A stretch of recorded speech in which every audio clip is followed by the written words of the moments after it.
Hey guys, what's up everyone? Welcome back to the channel. This is Shubham Dwivedi and you are watching Economics Easy है। दोस्तों आज का topic है हमारा capital gains का।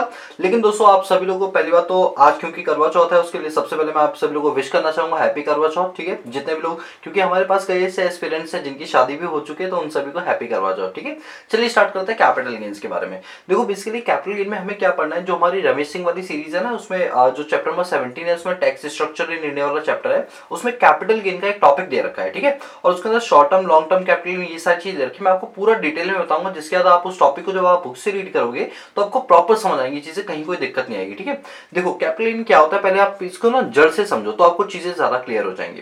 देखो बात यह है कि कहा यह जाता है कि अगर मान लो किसी भी पर्सन के पास कोई कैपिटल एसेट्स है, मैं क्या कर रहा हूं, किसी भी पर्सन के पास यदि कैपिटल एसेट्स है और वो इसको ट्रांसफर कर रहे हैं, ट्रांसफर मतलब आप ऐसे समझो कि वो सेल कर रहा है, और इस ट्रांसफर से उससे या तो कोई प्रॉफिट हो गया है या फिर उससे क्या हो गया है, गेन हो गया है। तो कहा जाता है कि इनकम टैक्स में अगर इस टाइप का आपको प्रॉफिट या गेन होता है तो वो आपका किस में कवर हो जाता है, वो आपका कैपिटल गेन्स के अंदर कवर कर लिया जाता है। किस में कवर कर लिया जाता है, कैपिटल गेन्स के अंदर उसे कवर कर लिया जाता है। तो क्या हम बोल सकते हैं कैपिटल गेन का मतलब होता है कि जब हम किसी भी कैपिटल एसेट्स को ट्रांसफर करते हैं यानी सेल करते हैं और उससे अगर हमें कोई फायदा नुकसान होता है तो वो हमारा कैपिटल गेन कहलाता है। जी हाँ, बिल्कुल कह सकते हैं। सर ट्रांसफर की डेफिनेशन इनकम टैक्स एक्ट में कहां दे रखी है, तो मैं आपकी जानकारी के लिए बता दूं, ट्रांसफर डेफिनेशन सेक्शन 2 सबसेक्शन 47 के अंदर दे रखी है। और कैपिटल एसेट्स क्या होता है इसके बारे में सेक्शन 2 सबसेक्शन 14 के अंदर दे रखा है कि कैपिटल एसेट्स क्या होता है। थोड़ा सा हम पढ़ लेते हैं कि कैपिटल एसेट्स क्या होता है, ट्रांसफर क्या होता है, देन हम कैपिटल गेन की ओर मूव ऑन करेंगे। देखो कहा जाता है कि कैपिटल एसेट्स का मतलब वो एसेट्स होता है जिसमें जो असेसी है वो किसी प्रॉपर्टी का क्या है, ऑनर है, और यदि वो ऑनर है तो वो हर चीज उसके लिए क्या कहलाएगी, उसके लिए कैपिटल एसेट्स कहलाएगी। ठीक है, नंबर 2 ये बोला गया कि जैसे आप जानते हैं हमारे पास लाइक गोल्ड डिपॉजिट बॉन्ड्स होते हैं, सोवरेन गोल्ड बॉन्ड होते हैं, इस टाइप के जो बॉन्ड्स होते हैं ये भी आपके लिए क्या कहलाते हैं, कैपिटल एसेट्स कहलाते हैं। ठीक है, आपको गोल्ड डिपॉजिट बॉन्ड्स वगैरह बताया था, आप याद करो एक वीडियो थी उसके अंदर मैंने पूरा डिटेल बताया था कि ये क्या होता है। ठीक है, अगर आपको याद हो तो प्लीज आप कमेंट करके बताना कि गोल्ड डिपॉजिट बॉन्ड्स स्कीम क्या होती है। ठीक है, और गोल्ड मोनेटाइजेशन स्कीम के बारे में, ये दो स्कीम आप मुझे बताना। ये सब क्या होता है, आपके कैपिटल एसेट्स होता है। ट्रांसफर का मतलब क्या होता है, जैसे आप किसी को सेल कर देते हो या आप अपने राइट्स त्याग देते हो, जिसको होता है रिलिंगिशमेंट, या फिर आप बोल सकते हो कि आपने बिल्कुल ही तरीके से वेव ऑफ कर दिया, वेव ऑफ मतलब माफ कर दिया, उसको दे दिया। इस टाइप की जो चीज होती है वो क्या कहलाती है, ट्रांसफर कहलाती है। तो आपको क्या समझना है कि यदि कोई कैपिटल एसेट्स है, आप उसका ट्रांसफर कर रहे हो और उससे आपको कोई गेन हो गया, that is called capital gain. मैं एक एग्जांपल देता हूं जिससे आपकी जो क्लियरिटी है वो ज्यादा क्लियर हो जाए। मैंने कहा कि मेरे पास एक कैमरा है, मेरे पास क्या है, एक कैमरा है। कौन सा कैमरा है, लेट सपोज कि मेरे पास निकॉन का D5300 है। हाँ, रियलिटी यही है कि मैं जिसे शूट करता हूँ वो निकॉन का D5300 ही है। ठीक है, लेट सपोज कि मैंने इसको जो है खरीदा था 53,000 रुपीज में। ठीक है, 53,000 का मैंने इसे खरीदा था। लेकिन क्या होता है कि कोई एक व्यक्ति आता है, वो मुझे कहता है मुझे आप अपना कैमरा दे दो, मुझे आपका कैमरा काफी पसंद आया है। तो ऑब्वियस सी बात है कैमरा क्या होता है, इसकी वैल्यू कम होती जाती है क्योंकि नई नई टेक्नोलॉजीज वगैरह आती है। बट लेट सपोज कि मैंने उस व्यक्ति को ये कैमरा सेल किया और सेल करते टाइम मैंने उसको पागल बना दिया और मैंने कहा कि भैया जो निकॉन D5300 है ये तो मार्केट में मिलता ही नहीं है, इसको लेने आओगे तो बहुत महंगा बिकेगा, चलो मैं तुम्हें इसको 70,000 का बेच देता हूँ। कितने का, 70,000 का।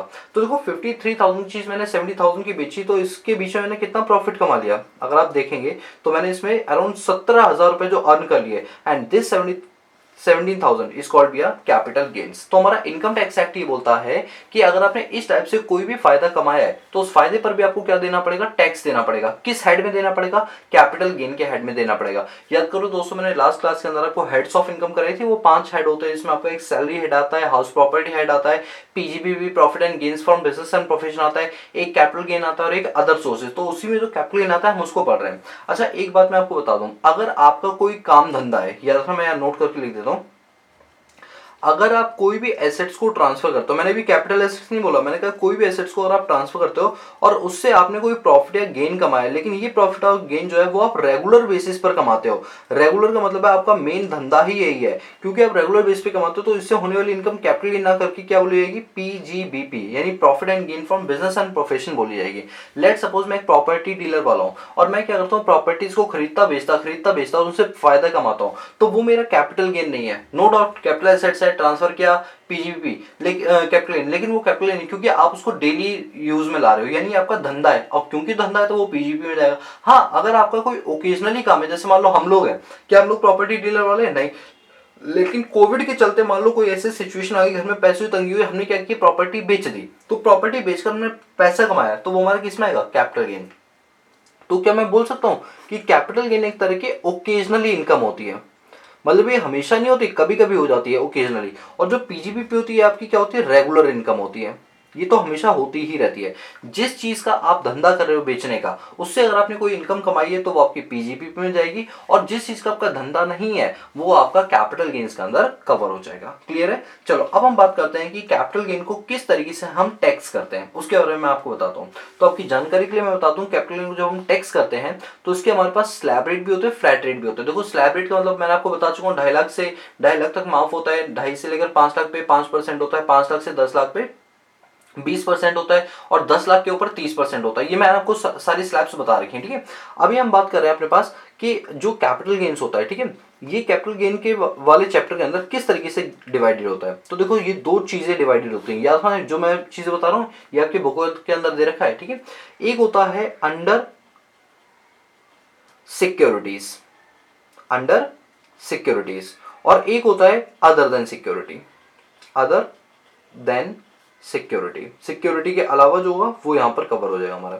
अब क्या होता है, सुनो, सिक्योरिटी का मतलब क्या होता है। सिक्योरिटी मतलब जैसे आपके पास कोई शेयर्स हैं, डिवेंचर्स हैं, बॉन्ड में, स्टॉक मार्केट में आप ब्रोकिंग करते हो, ब्रोकिंग नहीं करते बल्कि स्टॉक मार्केट से आप कोई बाय खरीदते हो, सिक्योरिटी वगैरह वो सब होती है। यानी सिक्योरिटी मतलब शेयर्स, डिवेंचर, बॉन्ड्स वगैरह जो होता है ना, उनको हम सिक्योरिटी बोलते हैं।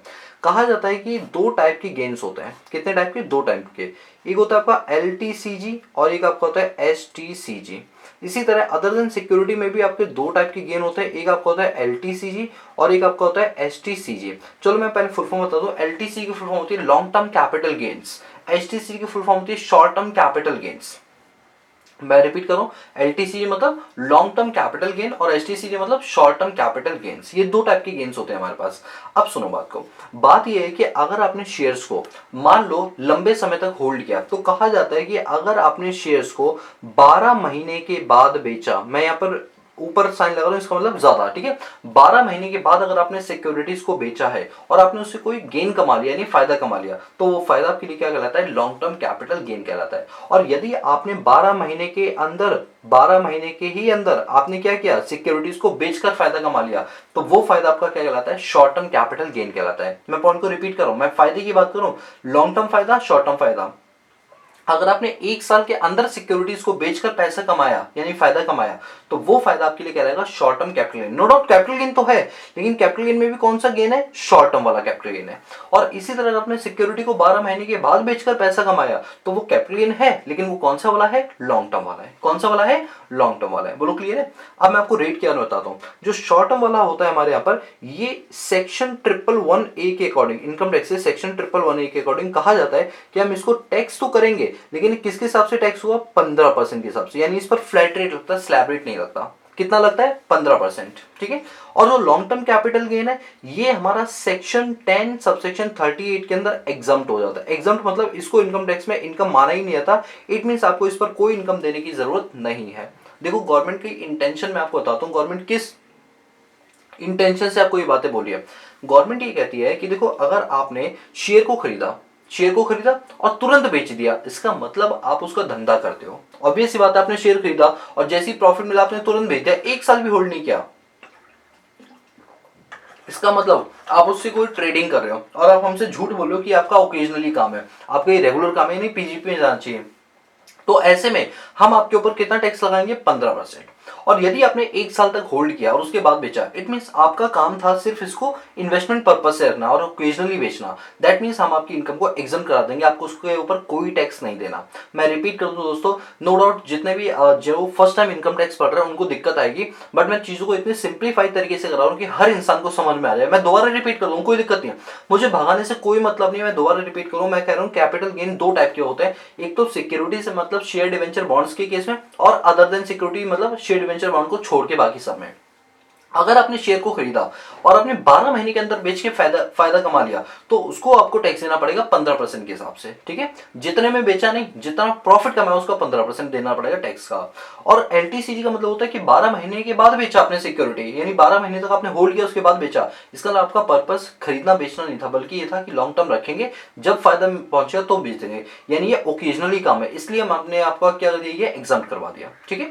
अब बात करते हैं अदर देन सिक्योरिटी, जैसे आपकी कोई लैंड एंड बिल्डिंग होगी, कोई प्रॉपर्टी होगी, कोई फ्रिज हो गया, वॉशिंग मशीन हो गया, इस टाइप की जो चीजें आती हैं वो इसमें कवर होती हैं।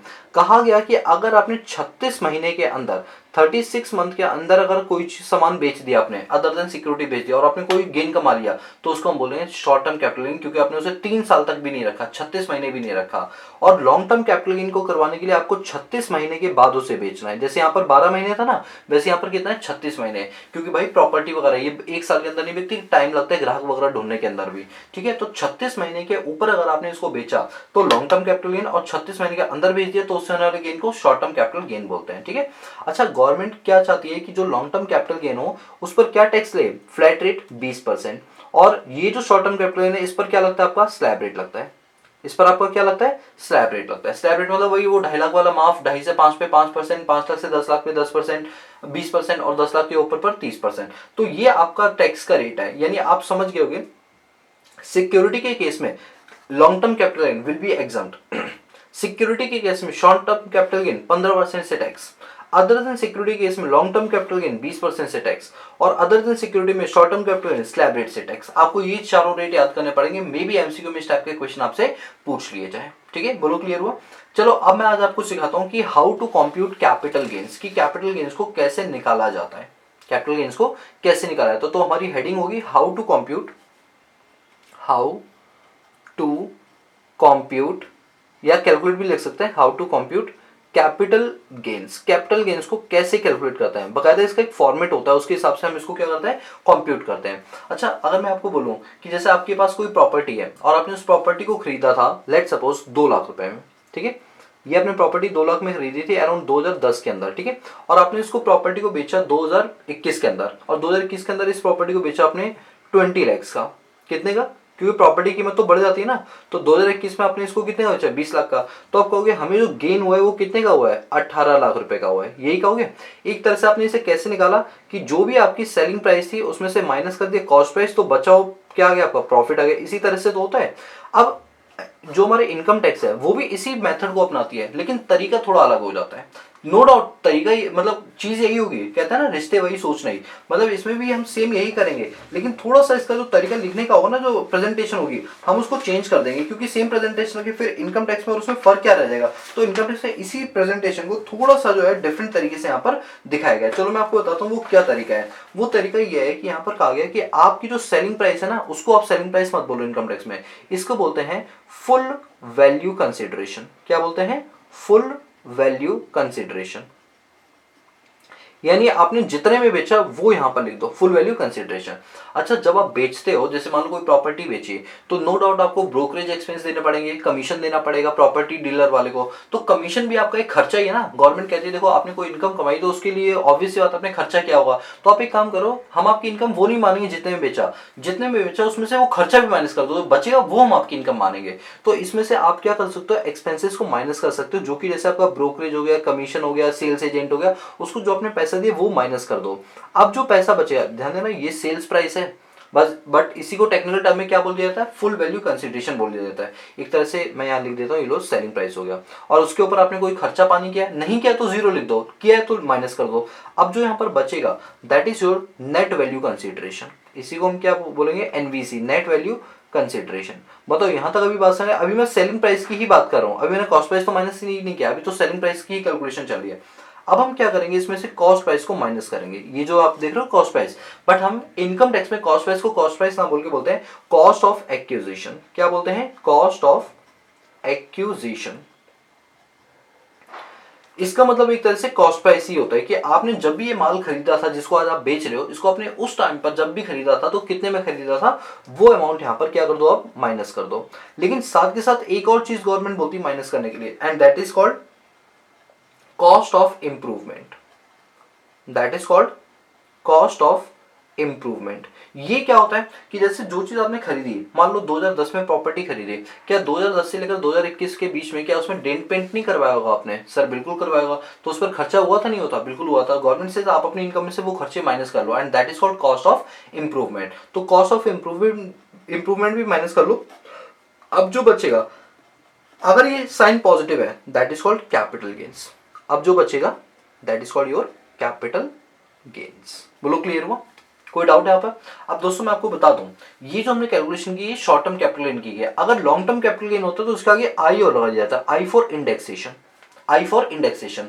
अब मैं आपको बताता हूँ ये इंडेक्सेशन की कहानी क्या चलती है। देखो इंडेक्सेशन की कहानी कुछ ऐसी है यहाँ पर कि आपको पता है कि महंगाई जो है वो किस तरह से बढ़ती जा रही है, बढ़ती जा रही है ना।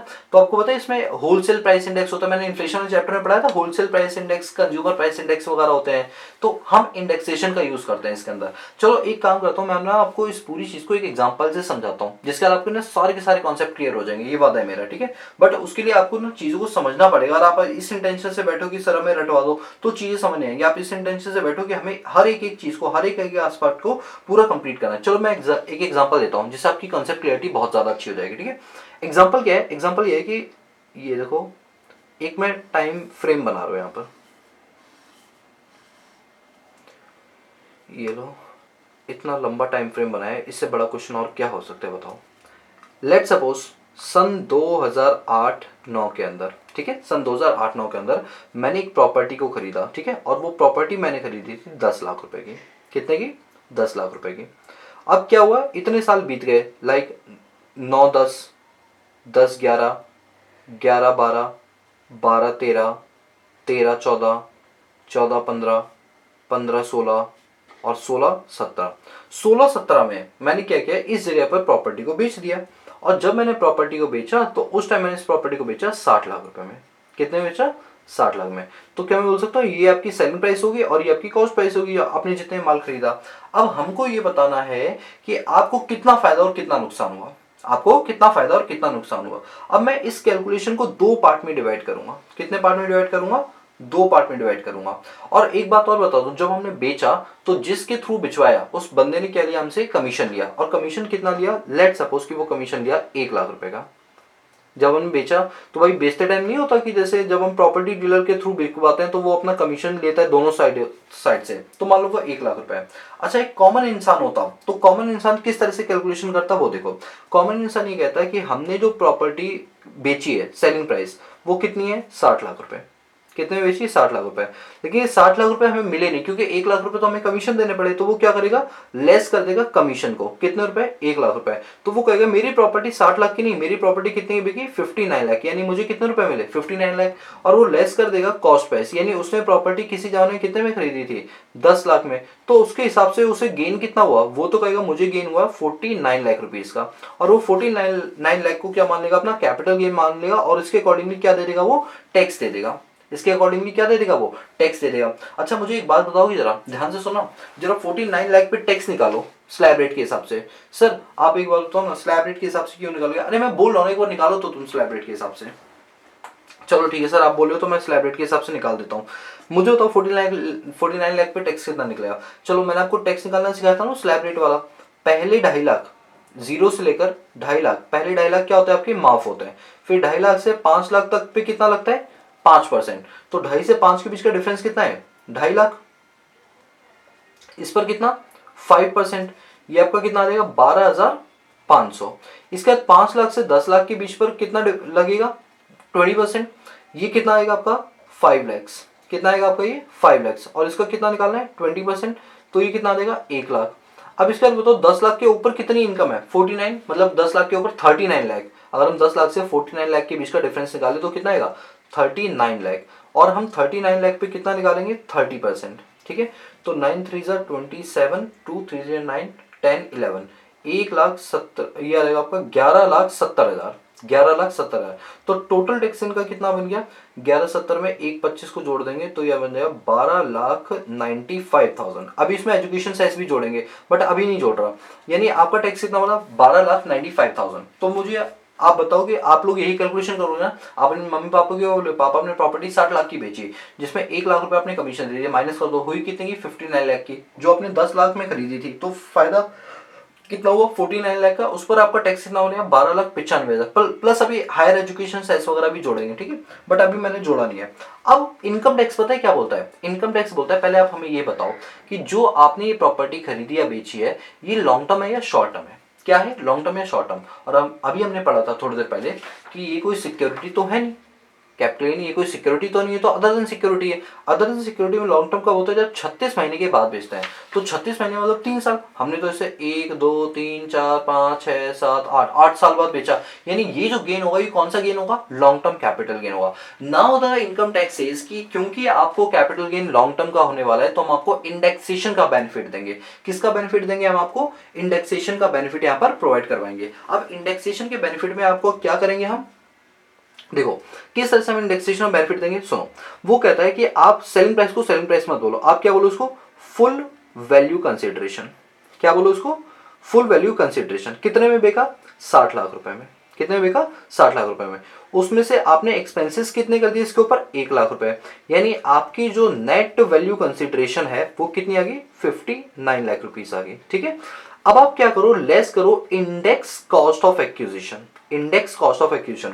अच्छा, जो प्रॉपर्टी आपने 10 लाख की 2008-9 में खरीदी थी, क्या अगर आप आज इसे खरीदने के लिए जाते तो क्या ये आज आपको 10 लाख की ही मिलती? सर नहीं, आज तो इस प्रॉपर्टी की कीमत काफी ज्यादा होती। तो आप एक काम करो, इनकम टैक्स डिपार्टमेंट बोलता है कि आप 10 लाख माइनस मत करो, आप ज्यादा माइनस कर लो। आप ये बताओ कि आज की डेट में उसकी कीमत कितनी होती, आज की डेट में। तो अब हम क्या करेंगे, इंडेक्सेशन का यूज करेंगे। और ये देखो इंडेक्सेशन का चार्ट मैं आपको दिखा देता हूँ कि जो चीज 2001 में 100 रुपए की थी, वो देखो 2019-20 में कितनी हो गई?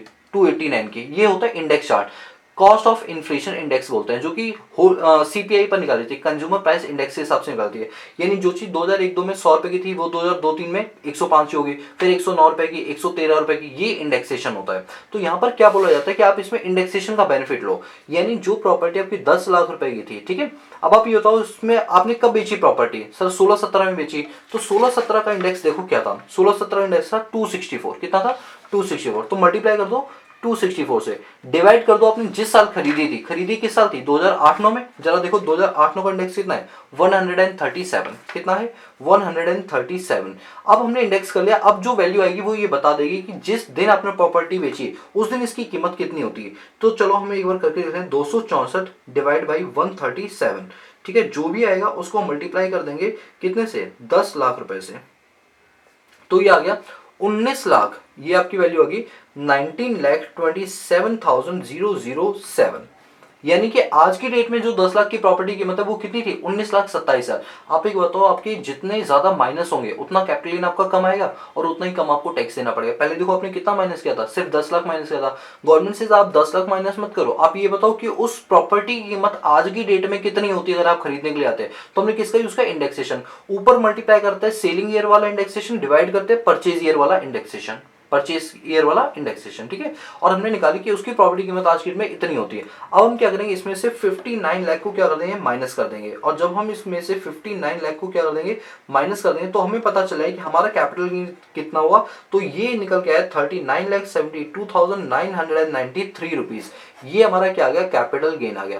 पहले बताओ कैपिटल गेन कितना आ रहा था? 49 लाख का। तो आपका टैक्स ज्यादा बनेगा नहीं बनेगा? और अब कितना आ रहा है? 39,72,993। ऑब्वियस सी बात है, अगर हम टैक्स निकालेंगे तो ये हमारा कम ही बनेगा इसके कंपैरिजन। तो गवर्नमेंट से आप ये तरीका मत अपनाओ, इस तरीके से तो आपको इंडेक्सेशन बेनिफिट नहीं मिलेगा। यदि आपका लॉन्ग टर्म कैपिटल गेन है तो आप इसमें इंडेक्सेशन का बेनिफिट लो। इंडेक्सेशन का मतलब है कि जो प्रॉपर्टी आपने 10 लाख की खरीदी, आप 10 लाख माइनस मत करो। आप ये देखो, ये प्रॉपर्टी आज की डेट में अगर आप लेते तो महंगाई के असर के कारण ये प्रॉपर्टी आपको कितनी की पड़ती? जितनी की पड़ती उतने अमाउंट को यहां से क्या कर दो? आप माइनस कर दो। And that is called the benefit of indexation. बोलो क्लियर हुआ? तो इंडेक्सेशन का भी यहां पर बेनिफिट आपको दे दिया जाएगा। आपको समझ आएगा? अब ये कौन सा कैपिटल गेन हुआ? लॉन्ग टर्म कैपिटल गेन हुआ। और देखो इंडेक्सेशन का चार्ट ये रहा, ये मैं आपको सारे दे दूंगा नोट्स में, बट अभी ना एक बार इस चैप्टर को पूरा कंप्लीट हो जाना तो फिर मैं आपको ये सारे सारे नोट्स दे दूंगा। और ये कहां पर मिलेंगे आपको? हमारे टेलीग्राम चैनल पे। और टेलीग्राम चैनल का नाम क्या है? Economics easy. आप टेलीग्राम डाउनलोड कर लो, सर्च के ऑप्शन में होगा इकोनॉमिक्स इजी टाइप करो, हमारा चैनल मिल जाएगा, उसको ज्वाइन कर लो। नहीं तो लिंक मैंने डिस्क्रिप्शन बॉक्स में देखा है, सारे के सारे नोट्स आपको अवेलेबल हो जाएंगे। तो बताओ आज की क्लास में आपको कैपिटल गेन निकालना आ गया कि कैपिटल गेन कैसे निकालते हैं, और कैपिटल गेन में टैक्सेशन का टैक्स रेट होता है वो क्या होता है। ये देखिए, ये हमने अभी चार्ट पढ़ा था ना। तो आई होप कि आपको ये चीजें समझ में आ गई। ये बुक में ना पैराग्राफ के फॉर्म में दे रखे हैं, तो कहीं ना कहीं बच्चों को दिक्कत होती है इसे पढ़ने में, बट मैंने उसको पूरा चार्ट तरीके से थोड़ा सिंप्लीफाई करने की कोशिश की। मे बी आपको जो है चीजें अब ईजी लगने लगेंगी। ठीक है, चलिए दोस्तों, तो गाइस आज के लिए इतना रखते हैं दोस्तों। अगर आपको हमारा काम पसंद आ रहा है तो प्लीज चैनल को लाइक शेयर सब्सक्राइब करना मत भूलना। बाकी मिलते हैं नेक्स्ट क्लास में। मंडे को देखो थोड़ा मैं धमाकेदार कुछ लेकर आऊंगा आपके लिए, कुछ अच्छे टॉपिक्स और लेकर आऊंगा पेंडोरा पेपर वगैरह के बारे में, और मजेदार टॉपिक्स आएंगे, डोंट वरी। ठीक है, चलिए तो आज की क्लास के लिए इतने रखते हैं, बाकी मिलते हैं नेक्स्ट क्लास में। तब तक के लिए पीस आउट।